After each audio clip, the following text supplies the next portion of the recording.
At the start of the Second Age, Elrond is, as Gimli would say, an elven princeling at a mere 58 years old. While his brother Elros chooses to be counted among the mortal men, Elrond elects to stay among the elves, sealing his fate as one of the most important figures in the 2 ages to come. Welcome to Nerd of the Rings, where we live and breathe Middle-earth. Today, we're looking at the life of Elrond during the Second Age. As explained in my last video on Elrond and Elros in the First Age, the twins were given the choice of being counted among men or elves.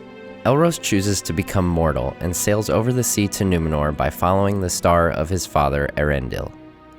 Elrond decides to remain among the elves, remaining in Lindon with Gil-galad, where over the coming centuries he would become known as a healer and lore master. The Sack of Eregion.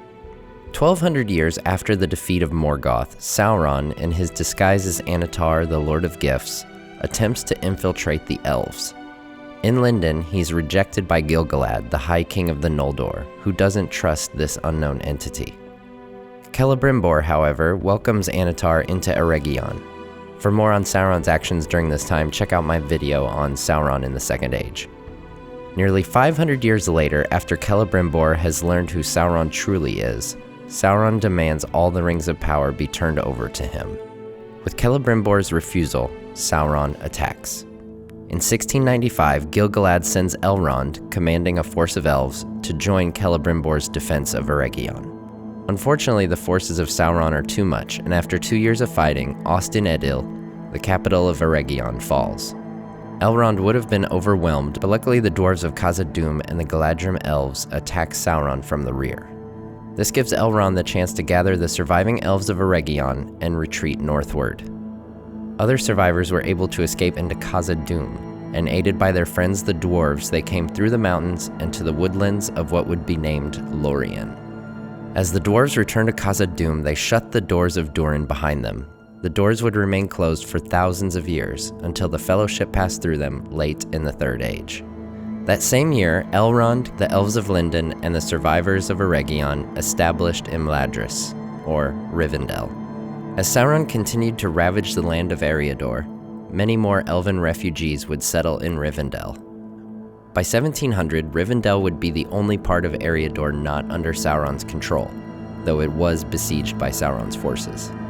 Luckily for Elrond and the residents of Rivendell, a force of elves and men, led by Gil-galad and the Númenórean king Tar-Minastir, came from Lindon, liberating Eriador from Sauron and causing him to retreat back to Mordor. At that time, a council was held. Elrond was named Gil-galad's vice-regent in Eriador, and it was determined that Imladris would be maintained as an elvish stronghold. Forging the Alliance.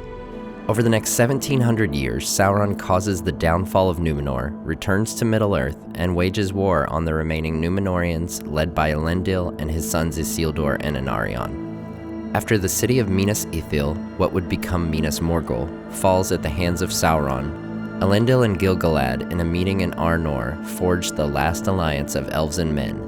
In 3431, Gil-galad and Círdan meet Elendil at Aman-Sul and travel to Imladris. There they spend 3 years forging weapons and making plans. The War of the Last Alliance. Elrond marches with Gil-galad and Elendil during the War of the Last Alliance, serving as Gil-galad's herald and second in command. He was present during the last battle of the war, witnessing the deaths of Gil-galad and Elendil. When Isildur cuts the One Ring from Sauron's hand at the conclusion of the battle, Elrond and Círdan advise Isildur to destroy the ring. Cast it into the fire! But Isildur refuses. Destroy it! No. Isildur! Elrond returns to Rivendell, which would prosper greatly in the coming years with the help of Vilya, the Ring of Air, which Elrond receives from Gil-galad. Some have pointed out that, following Gil-galad's death, Elrond had the right to claim the title of High King of the Noldor. However, he never did so.